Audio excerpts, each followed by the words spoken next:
5 science कि हमारी body stress में है। नंबर 1, रेस्टलेसनेस, यानी कि पूरे दिन घबराहट में रहना। रेस्टलेसनेस का मतलब ये है कि हर काम जल्दी जल्दी करना, घबराहट में रहना, तेज तेज तेज तेज काम करना, कुछ समझ भी नहीं आना, यानी कामनेस बॉडी के अंदर बिल्कुल भी ना होना। और अक्सर आपने देखा होगा कि कुछ लोग बस मुंह से कोई बात कहते हैं और बस उन्हें होता है वो बात पूरी हो जाए। नंबर 2, फेयर ऑफ अननोन, यानी कि कोई भी काम करने से पहले हमेशा ये सोचना कि अगर ये काम नहीं हुआ तो क्या होगा, यानी व्हाट इफ में रहना कि अगर ये नहीं हुआ, यानी कोई भी काम शुरू करने से पहले ही फेलियर के बारे में सोचना।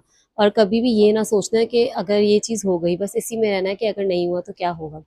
एंड नंबर 3 इज अग्रेसिव, यानी गुस्से में रहना, चिड़चिड़ापन, छोटी छोटी सी बातों पे गुस्सा आ जाना, बुरा मान जाना, अगर कोई समझाए तो उसी को गलत समझने लगना। नंबर 4, नेगेटिव थिंकिंग, बहुत ज़्यादा नेगेटिव थिंकिंग करना जिसकी वजह से ओवर थिंकिंग भी हो जाती है। अक्सर जो लोग स्ट्रेस में रहते हैं वो बहुत ज़्यादा ओवर थिंकर्स होते हैं, बहुत ज़्यादा हर चीज़ को ओवर सोच रहे होते हैं, जिसकी वजह से वो परेशान रहते हैं। और इतनी ज़्यादा नेगेटिव थिंकिंग में रहना कि जिसकी वजह से रात की नींद भी उड़ जाए। और ऐसे लोगों की रात की नींद उड़ी भी होती है, उनको रात को नींद सही से नहीं आती, वो गोली खा के भी सोएं तो जब वो सुबह उठते हैं तो उन्हें ऐसा लगता है हमारी पूरी बॉडी थकी हुई है।